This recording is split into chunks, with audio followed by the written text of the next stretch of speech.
Hello everyone, I hope everyone is doing well. So आज हम हमारी जो डिसीज़ का टॉपिक है उसकी तरफ बढ़ेंगे। उसके पहले हम क्या कर लेंगे, इम्पॉर्टेंट डेफिनेशन देख लेंगे। अभी हमारा सिर्फ लास्ट का जो है डिसीज़ मैनेजमेंट, और डिसीज़ मतलब कौन से डिसीज़ होते हैं जो हमारी कैटल में, बफेलो में होते हैं। तो कौन से डिसीज़ होते हैं वो हम देखेंगे। बैक्टीरियल, वायरल, कॉन्टेजियस होते हैं, नॉन कॉन्टेजियस होते हैं, infectious, non infectious, communicable, non communicable, ये सब इन सब चीज़ों का हम एक बार इंग्लिश देख लेंगे। और उसके बाद क्या कर लेंगे, एक एक जो डिसीज़ है वो देख लेंगे। ठीक है, बहुत ही मतलब इम्पॉर्टेंट है और बहुत ही ज़्यादा इंटरेस्टिंग भी है। ठीक है, आपको एक बार पढ़ने से ही सब कुछ याद हो जाएगा। अभी तक तो हमको सिर्फ याद था कि फुट एंड माउथ डिसीज़ होता है, फुट एंड माउथ डिसीज़ होता है, ये सब याद था। वो क्या होता है, कैसे होता है, क्यों होता है, ये सब कुछ भी पता नहीं था। बट पता है, एक मेरे को सिर्फ यही याद है जो हमारा डेयरी वाला था उसमें, मतलब एनिमल हस्बेंड्री में, कि जो हमारा वो है फुट एंड माउथ डिसीज़ होता है। मेरे को इतना ही, एक ही याद है, बाकी कुछ भी याद नहीं है। तो आपको आज समझ में आएगा कि एक्चुअली होता क्या है, कैसे होता है। ठीक है, और बहुत ही इंटरेस्टिंग और बहुत ही अच्छा टॉपिक है। ठीक है, आज पढ़ेंगे और आई होप नहीं, सबको समझ में आएगा, मतलब आएगा ही। इतना मस्त और इतना ईजी टॉपिक है। ठीक है, अभी है ना, आगे जाते हैं। जैसे कि इम्पॉर्टेंट डेफिनेशन में इंक्यूबेशन पीरियड। अभी इंक्यूबेशन पीरियड मतलब क्या होता है कि एक तो होता है कि कोई बैक्टीरिया, वायरस हमारे अंदर चले, हमारी बॉडी के अंदर चले जाए और वो सिम्टम्स दिखा दे। उससे हमको पता चलेगा कि ये इसके वायरल इन्फेक्शन हुआ है या कुछ हुआ है, इससे पता चले। कुछ जो वायरस और बैक्टीरिया जो होते हैं वो क्या करते हैं, जो भी है सिम्टम्स है वो नहीं दिखाते हैं। ठीक है, चुपचाप अपना काम करते रहते हैं, हमको करते रहते हैं, हमको इन्फेक्ट करते रहते हैं। बट हमको पता नहीं चलता कि हमको इन्फेक्शन हुआ है, क्योंकि वो सिम्टम्स नहीं दिखाते। ठीक है, वो सिम्टम्स नहीं दिखाते, इसलिए उसको बोलते हैं इंक्यूबेशन पीरियड। मतलब वायरस और bacteria present in our body but does not show symptoms, इसका मतलब ये होता है। ठीक है, उसके बाद हेल्थ मतलब क्या होता है, अकॉर्डिंग टू AAC, मतलब according to world health organisation, health is a state of complete physical, mental and social wellbeing, इसका मीनिंग होता है हेल्थ। और जो डिसीज़ है, डिसीज़ मतलब क्या, कि हमारी नॉर्मल बॉडी जैसे वर्क करती है, हमको कैसे नॉर्मल दिनों में तो बहुत अच्छा लगता है, बट जब हमारी तबीयत ख़राब होती है तो हमको क्या मतलब कुछ भी अच्छा फील नहीं होता। तो वही होता है कि हमारी जो नॉर्मल फंक्शनिंग होती है, जो हमारी डेली जो फंक्शनिंग होती है, वैसे फंक्शन न करना, मतलब उसमें कुछ इंटरप्शन आना, कुछ गलत सलत होना, उसको बोलते हैं डिसीज़ होना। ठीक है, डिसीज जैसे कि एनी कंडीशन दैट इंटरप्ट और interfere the normal functioning of the body is called as a disease. ठीक है, उसके बाद कंट्रोल ऑफ डिसीज़ का कंट्रोल कैसे करेंगे। अभी हमारा जो समझो कि ये कैटल शेड है, इसमें डिसीज़ नहीं आना चाहिए, हम इसलिए हम कंट्रोल कैसे करेंगे, और अगर आया है तो हम कंट्रोल कैसे करेंगे। पहले कि ये जो शेड है उसको हम अच्छा सा वेंटिलेशन प्रोवाइड करेंगे, ताकि जो हमारी जो हवा है, जो एयर है, वो पास होती रहे। नॉर्मली जो पूरा जो रहता है शेड, वो ऐसे ही उसको वेंटिलेशन रहता है। हमने जो देखा था हमारा कॉलेज टाइम में, जो हमारी डेयरी वाली जो सेशन में था वो, तो उसमें क्या था ना, ये दोनों साइड ऐसे रखते थे एनिमल्स को, जो भी काऊ हमारी बफेलो वगैरह थे ऐसे रखते थे, और बीच में से दोनों साइड में से डोर था, मतलब ऐसे इधर से जाओ इधर से बाहर आओ, ये ऐसे वेंटिलेशन। और इधर भी बहुत बड़ी बड़ी विंडो थी, ताकि अच्छे से वेंटिलेशन हो, उनको हवा, मतलब उनको एयर मिलते रहे अच्छे से, जो भी एनिमल्स है, हमारे कैटल है उनको। और कैसे सब सन के जो रेज है वो भी अंदर आ सके, इस तरीके से था। और जैसे कि अभी ये तो हो गया कंट्रोल ऑफ डिसीज़ के लिए, एक तो हो गया वेंटिलेशन अच्छा होना चाहिए, जो हमारा शेड है वो क्लीन एकदम अच्छा होना चाहिए, हाइजीनिक होना चाहिए, सैनिटेशन किया हुआ होना चाहिए, ये सब होना चाहिए। उसके बाद जो बैलेंस, जो न्यूट्रिशनल, अभी क्या है, कैटल जो खाती है उसका जो डाइट है वो बैलेंस होना चाहिए, न्यूट्रिशनल होना चाहिए, उसमें न्यूट्रिशन भी होना चाहिए, बैलेंस भी होना चाहिए। नहीं तो एक दिन मैंने बहुत सारा उसको खाना दिया और एक दिन मैंने उसको मतलब भूखा रखा, तो ऐसा नहीं होगा। उसको डिसाइड करके एक amount, balance amount with nutrition हमें देना चाहिए। ठीक है, उसके बाद है ना, रेगुलर रूटीन और वैक्सीनेशन होना चाहिए, उनको रेगुलर चेकअप के लिए लेके जाना चाहिए। हमको कुछ डिफरेंट सा लगता है कि ये आज अलग बिहेव कर रहा है, ये जो एनिमल एनिमल है, जो कैटल है, जो अलग बिहेव कर रहा है, तो उसको हमको जो भी सुपरविजन के जो हम जब सुपरविजन करते रहते तब हमको ये पता चला, तो हमको वेटरनरी डॉक्टर को जो है वो उनको दिखाना चाहिए। ठीक है, ये सब आता है। अवॉइड एंट्री ऑफ आउटसाइडर, मतलब जो एंट्री ऑफ आउटसाइडर मतलब जो ऐसा होता है कि अदर जो कैटल है, बाहर के कैटल है, उनको अंदर नहीं आना देना चाहिए। मतलब क्यों? कि अगर वो इन्फेक्टेड हो, उनको कुछ डिसीज़ हो, तो ये हमारी कैटल है उनको हो जाएगा।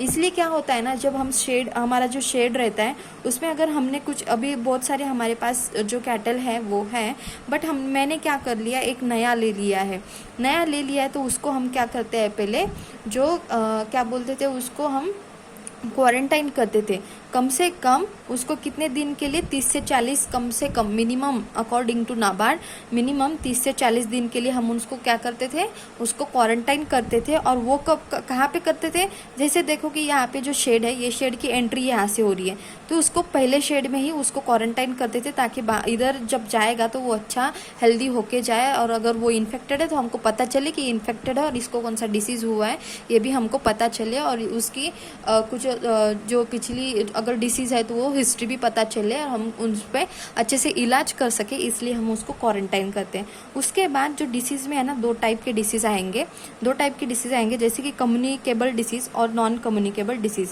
अभी क्या है ना, कम्युनिकेबल मतलब कम्युनिकेट हुआ है तो इन्फेक्शियस होगा और कॉन्टेजियस होगा, कॉन्टैक्ट में आया है तभी कम्युनिकेबल, कॉन्टेजियस और इन्फेक्शियस, ये सिमिलर वर्ड है। ठीक है, उसके बाद नॉन कम्युनिकेबल, नॉन इन्फेक्शियस और नॉन कंटेजियस और मेटाबॉलिक। मतलब ये क्या है ना, ये जो है, ये वाला जो डिसीज़ है, इन्फेक्शियस, कंटेजियस और कम्युनिकल डिसीज जो है ना, इसको जो है मतलब क्या लगेगा, कॉजल ऑर्गेनिज्म लगेगा। मतलब कॉजल ऑर्गेनिज्म के वजह से ही डिसीज़ होगा ये। जैसे कि हमारा वायरस है, उसके बाद हमारा बैक्टीरिया है, उसके बाद क्या, बैक्टीरिया के बाद फंगी है, जैसे कि प्रोटोजोआ है, ये सब जो माइक्रो ऑर्गेनिज्म है ना, इनके वजह से डिसीज़ होगा, तो वो कॉजल ऑर्गेनिज्म हो गए और उसके वजह से ये डिसीज़ हो गया।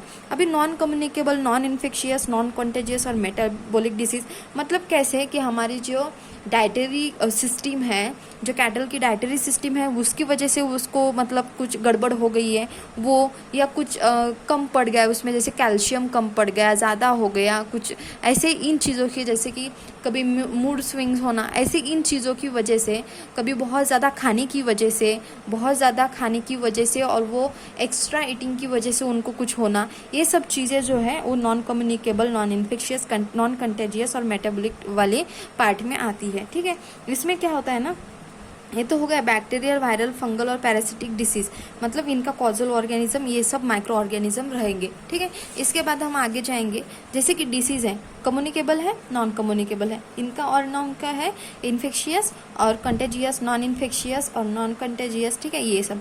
फिर वायरल डिसीज़ में दो डिसीज़ आएंगे, कौन से, फुट एंड माउथ डिसीज़ और जो है हमारा रिंडरपेस्ट, ये दो डिसीज़ आएंगे। उसके बाद बैक्टीरियल डिसीज़ में आएंगे एंथ्रेक और स्प्लेनिक फीवर, उसके बाद टीबी आएगा, ब्रूसेलोसिस आएगा, ब्लैक क्वार्टर आएगा। उसके बाद मेटाबॉलिक डिसीज़ में, मेटाबॉलिक मतलब हमारे बॉडी में कुछ चेंजेस कम ज़्यादा होना, कुछ कम ज़्यादा होना, उसको मिल्क फीवर जैसे कि हाइपोकैल्शियमिया की वजह से होता है। उसके बाद कीटोसिस, हाइपोग्लाइसेमिया, एसिटोनेमिया इसका नाम है, ये तीनों। ठीक है, डाइटेरी मतलब टिम्फेनिटीज़, ब्लड इन्फेक्शन मतलब ज़्यादा खाने की वजह से वो हो गया। ये सब ये वाली नॉन कम्युनिकेबल डिसीज़ में आते हैं। अभी मैं थोड़ा सा बता देती हूँ कि इंट्रोडक्शन में ये सब क्या होता है, थोड़ा फिर हम डिटेल में देखेंगे। फूड एंड माउथ डिसीज़ है, मतलब अभी क्या होगा कि एक नॉर्मल सा जनरल सी अंडरस्टैंडिंग है कि ये जो एनिमल्स हैं उनके फूड को और माउथ को होगा, बट कौन से एनिमल को, जो क्लोन फुटेड होते हैं, जिनके क्लोन फुटेड होते हैं, इवन टो हूफ होते हैं, जैसे कि हमारी कैटल, इनको होता है, ये इनके बीच में होता है ये सब। ठीक है, इनके बीच में होता है ये फूट एंड माउथ, और मुंह को होता है फूट एंड माउथ डिसीज। और इसको क्या हम क्लोन, और मतलब जो इवन टोड हूफ के जो एनिमल थे उनको क्या बोलते थे हम, आर्कियोडैक्टिल बोलते थे। ठीक है, आई होप आपको याद होगा। उसके बाद रिंडरपेस्ट है। रिंडरपेस्ट क्यों, कि ये है ना, मतलब कैसे कि डाइजेशन के हिसाब से है, मतलब डाइजेशन से रिलेटेड है ये वाला जो रिंडरपेस्ट करके जो डिसीज़ है, ये डाइजेशन से रिलेटेड है। मतलब क्या होता है ना, डाइजेशन मतलब पहले क्या होता है, डायरिया होता है, इसमें क्या होता है ना, डायरिया होता है। फिर है ना डिस्चार्ज होता है, बहुत ज़्यादा डिस्चार्ज होता है, जो हमारे मतलब नाक से मुंह से, इन सब चीज़ों से, और जो बैक साइड होती है वो सब इन चीज़ों से है ना डिस्चार्ज होता है, और उसके बाद डेथ हो जाती है। मिनिमम लगभग 10 दिन में ही रिंडर पेस्ट की वजह से है ना एनिमल की डेथ हो जाती है, ठीक है। और उसके बाद बैक्टीरियल डिसीज में है एंथ्रेक्स और स्प्लेनिक फीवर। स्प्लेनिक फीवर मतलब क्या होता है ना, एंथ्रेक्स और स्प्लेनिक फीवर मतलब क्या होता है, हमारा स्प्लेन रहता है, वो हमारा नहीं, मतलब कैटल का जो स्प्लेन रहता है वो क्या होता है ना, वो ऐसे फूल जाता है, वो फूल जाता है, उसमें गंदा सा ब्लड जमा होता जाता है, और जो फट जाता है ना, वो जब वो फट जाता है, बड़ा बड़ा साइज होके जब फट जाता है ना, उसमें से टारी रेड कलर का, टारी ब्लैक रेड कलर का ब्लड बाहर निकलता है, उसको बोलते हैं एंथ्रेक्स डिसीज। टीबी ट्यूबरकुलोसिस सबको पता है। उसके बाद ब्रूसेलोसिस क्या करता है ना, ये इसके लिए सिर्फ लाइफ में एक वैक्सीन देनी पड़ती है जो लाइफ टाइम के लिए होती है। ब्रूसेलोसिस में मतलब क्या होता है ना, जो एनिमल की जो रिप्रोडक्टिव सिस्टम होती है, जो रिप्रोडक्टिव जो पार्ट होते हैं, उनको भी ये हार्म करता है। या कैटल प्रेग्नेंट हो, उसके अंदर जो बेबी है, उस प्रेग्नेंट हो और उसका जो बेबी है ना, इसको भी ये खा जाता है, इसको भी ये डिस्ट्रॉय कर देता है। ये इतना खतरनाक ब्रूसेलोसिस डिसीज होता है। उसके बाद ब्लैक क्वार्टर मतलब ये जो एनिमल है इसका फेस, और ये हो गया उसका ब्लैक, ये हो गया बैक साइड, ठीक है। तो ये बैक क्वार्टर, इधर की हड्डियां जो है वो मतलब वीक हो जाती है, और उधर भी मतलब वो स्वेलन भी हो जाती है, उधर भी ब्लड जमा हो जाता है, और एक टाइम ऐसे आता है कि वो फट जाती है। फिर ये ऐसा दिखता है, मतलब ऐसा सेक्शन दिखता है, यहाँ से हमको ब्लड दिखेगा, ऐसा हो जाता है, ठीक है। पैरासिटिक डिसीज में इंडो पैरासाइट और इक्टो है, ये इक्टो पैरासाइट और इंडो पैरासाइट, इसमें लीस वगैरह आएगा, और इंडो पैरासाइट में टेफमॉन और राउंड वॉर्म आएगा, ठीक है। इसमें और फंगल जो डिसीज़ है, इसमें अल्फा टॉक्सिकोसिस आएगा फंगल डिसीज में। उसके बाद ये तो हमने देख लिया, ठीक है। इसके बाद हम डिटेल में देखते हैं हमारा फर्स्ट वायरल डिसीज जो है फुट एंड माउथ डिसीज, जो वायरल डिसीज है, जो कंटेजियस डिसीज है, जो इन्फेक्शियस डिसीज है, जो क्या है कम्युनिकेबल डिसीज है। अभी आपको नॉर्मली पता चलना चाहिए कि अभी फुट एंड माउथ डिसीज है तो जो एनिमल को होगा तो उसको अलग से रखना पड़ेगा, उसका ट्रीटमेंट अच्छे से करना पड़ेगा ताकि किसी और एनिमल को ना हो, इसलिए, ठीक है।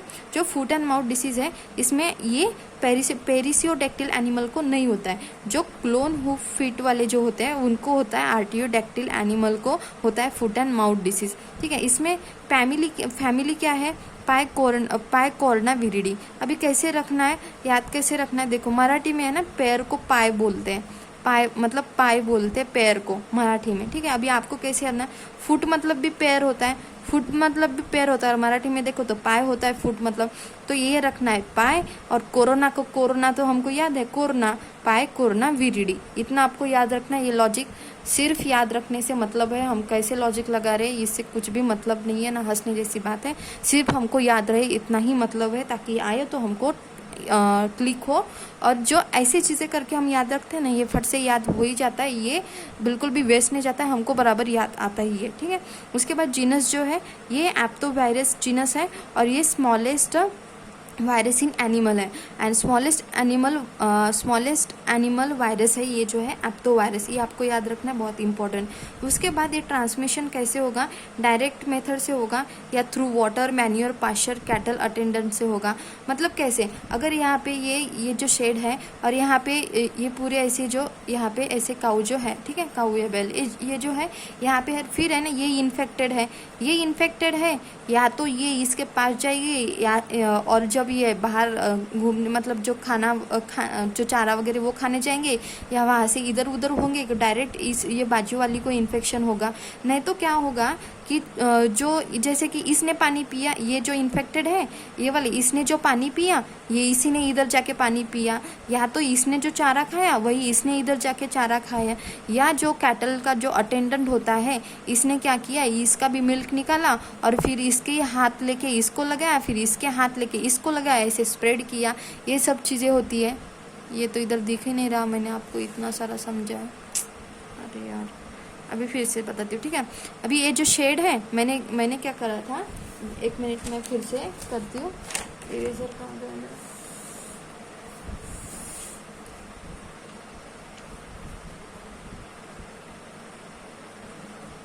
सॉरी फॉर दिस, मेरे को दिखा ही नहीं, मेरा ध्यान ही नहीं ऊपर कि ये दिख रहा है ये पेज या नहीं दिख रहा है। एक बार मैं ये तो हमने पढ़ लिया था, एक बार ये वाला बता देती हूँ क्योंकि यही सेक्शन, ये वाली साइड नहीं दिख रही थी इसमें। मेटाबॉलिक डिसीजेज मतलब बॉडी में कुछ चेंजेस होने की वजह से या कुछ कम ज़्यादा होने की वजह से जो डिसीज़ होते हैं उसको बोलते हैं। और जो डाइटरी मतलब जो हमारे डाइट में कुछ कम ज़्यादा हो या हमने ज़्यादा खाना खा लिया, इसकी वजह से जो कैटल में डिसीजेस होते हैं वो ये डाइटरी इसमें आते हैं। जैसे टिम्फोनी और ब्लड इन्फेक्शन, ये किसकी वजह से, बहुत सारा खाना खाने की वजह से ये वाला डिसीज़ हो जाता है। इसके बाद मैं क्या बता रही थी कि जो ये फुट एंड माउथ डिसीज़ है ना, इसमें क्या होता है ना कि कैसे ये वाला जो बता रही थी कि यहाँ पे डायग्राम का ही चल रहा था, ठीक है। मतलब कि ये जो फुट एंड माउथ डिसीज़ ऐसे डायरेक्ट मेथड से मतलब कैसे, यहाँ पे हमारे पूरे काऊ है, ठीक है, यहाँ पे हमारे पूरे काऊ है ऐसे रखे हुए हैं।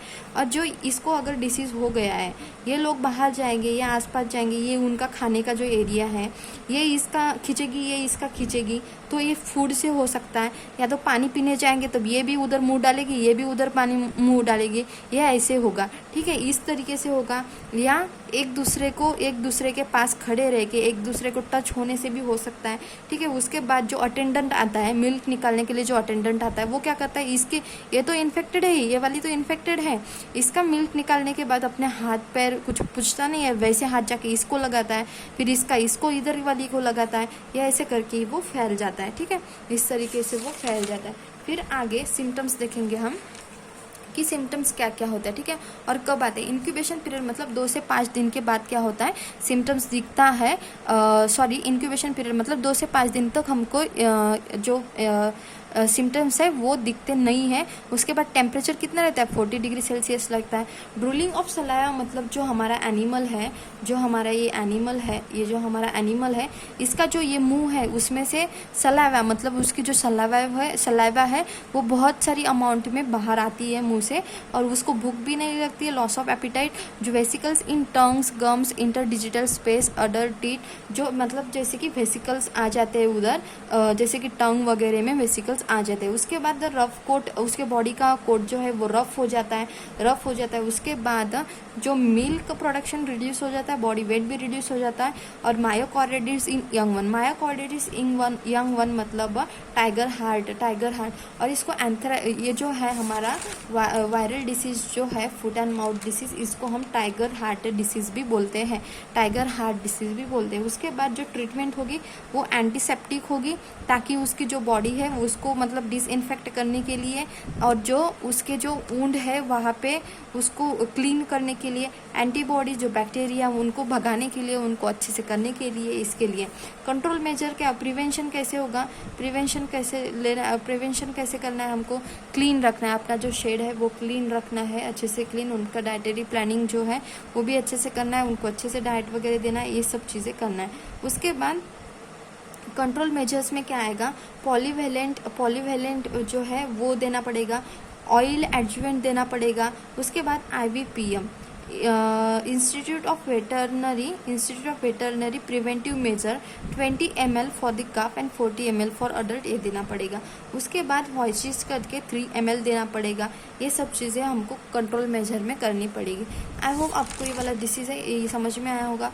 आपको ज़्यादा ये याद रखना है कि जो हमारा एनिमल है उसको मतलब कैसे वायरल डिसीज़ हो जाए, फुट एंड माउथ डिसीज़ हो जाए तो कैसे होता है, क्या क्या सिम्टम्स होते हैं उसके। ड्रूलिंग ऑफ सलाइवा होता है, लॉस ऑफ एपिटाइट होता है, और क्या होता है, ड्रूलिंग ऑफ सलाइवा होता है, लॉस ऑफ एपिटाइट होता है, उसकी बॉडी लॉस होती है, बॉडी का वेट लूज होता है, और क्या रिडक्शन होता है, और क्या रिडक्शन था, मिल्क प्रोडक्शन रिड्यूस होता है, बॉडी कोट जो है उसका रफ हो जाता है, और जो है और क्या होता है, मायोकार्डिटिस मतलब टाइगर हार्ट डिसीज हो जाता है।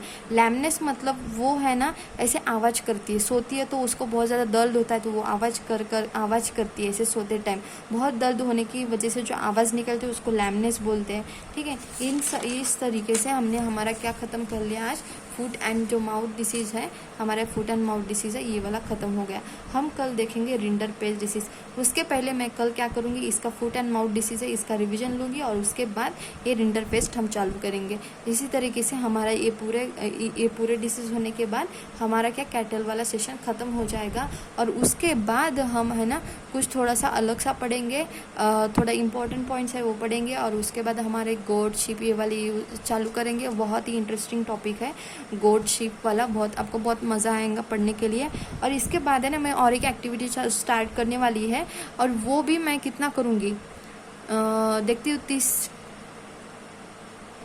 30 सेकंड का करूँगी। मतलब जो वीडियो रहता है ना 30 सेकंड का रहता है ना, शायद शॉर्ट वीडियो, एक तो शॉर्ट वीडियो बनाऊँगी, नहीं तो रोज़ 5 लूँगी। ठीक है, मतलब मैं क्या स्टार्ट करने वाली हूँ, एक तो मैं फिक्स्ड प्रोपोजिशन चालू करने वाली हूँ। मैं क्या करती हूँ ना, कंबाइन लेती हूँ। मतलब कैसे कि मेरा भी हो जाएगा, आपका भी हो जाएगा, मेरे को भी करना है, आपको भी करना है, तो हम दोनों का भी हो जाएगा। 2 प्रोवर्ब लूँगी, इडियम लूँगी, दो इडियम लूँगी, उसका मीनिंग बताऊँगी, उसका एग्जाम्पल बताऊँगी, कैसे याद रखना है, लॉजिकली कैसे याद रखना है ये बताऊँगी। उसके बाद हम क्या करेंगे, ये लेंगे क्या, फिक्स्ड प्रपोजिशन लेंगे। ठीक है, 2 फिक्स्ड प्रपोजिशन लेंगे, ऐसे हम आगे जाएंगे। और कुछ हुआ तो और मैं देखती हूँ वो सब हम इससे लेंगे। और एक जो बुक है मेरे पास, एक बहुत फेमस मैम है, उनकी बुक है मेरे पास, उससे हम ये सब स्टडी करेंगे। मुझे कहीं और से मिलता है तो मैं वैसे भी करेंगे, बट इनकी बुक है ना बहुत अच्छी है, हम वैसे पढ़ेंगे। आई होप आपको वो भी अच्छा लगेगा, आई होप आपको ये भी अच्छा लग रहा हो। जो कंटिन्यू देखने वाले वो बहुत अच्छे से देख रहे हैं, मुझे बहुत अच्छा लगता है देखते हैं तो, क्योंकि कंटिन्यू जो कर रहे हैं ना वही कंटिन्यू कर रहे हैं, जो रोज़ देखना चाहते हैं, करना चाहते हैं, सिलेबस को मतलब पढ़ना चाहते हैं, टर्म्स पढ़ना चाहते हैं, वो बराबर देख रहे हैं। ठीक है, आई होप आपके और भी फ्रेंड्स हो तो आप उनको भी सजेस्ट कर सकते हो कि हम पढ़ते हैं यहाँ पे। ठीक है, इस तरीके से हमारा आज का टॉपिक ख़त्म हो गया। आई होप आपको अच्छे से समझ में आया होगा। Thank you so much.